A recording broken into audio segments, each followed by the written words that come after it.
Tad, kad mēs atnākam uz šo pasauli, tad, kad mēs piedzimstam, bērns jau zina, ka viņa piedzimšanas jēga ir iziet cauri dažādām mācībām. Un bez tam viņa dvēsele jau iepriekš ir izvēlējusies to ģimeni, to vidi, kurā viņš piedzimst. Un patiesībā mums visiem, kas mēs esam atnākuši uz šīs planētas, mums patiesībā visiem ir viena misija – iziet cauri šīm mācībām.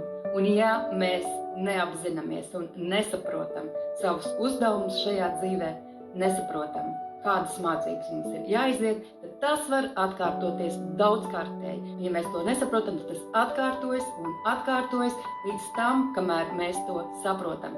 Un dažreiz tas var būt tā, ka cilvēks pat šajā dzīvē pat to nesaprot. Viņam nāks pat izdzīvot to vairākās dzīvēs, kamēr viņš to apzinās. Ja cilvēks to neapzinās, viņa pieredze iet cauri nepieņemšanu, cauri nepiedošanu, cauri vainas apziņu, cauri bailēm, cauri nosodījumu, cauri nožēlu un citām nolieguma formām. Tad cilvēks sev nemitīgi piesaistīs apstākļus un cilvēkus, kas atkal un atkal viņu vedīs pārdzīvot tās pašas situācijas. Iziet atkal to pašu pieredzi. Hipnoterapija ir ļoti lielisks instruments, lai jūs varētu šīm mācībām iziet cauri ātri. Un pateicoties šim instrumentam, jūs varat atvieglot savu dzīvi un pilnībā to izmainīt. Links ir augšā manā profilā, piesakies konsultācijai, paskatīsimies to konkrēto situāciju un paskatīsimies, ko tu ar to visu vari darīt, lai to visu vērstu sev par labu.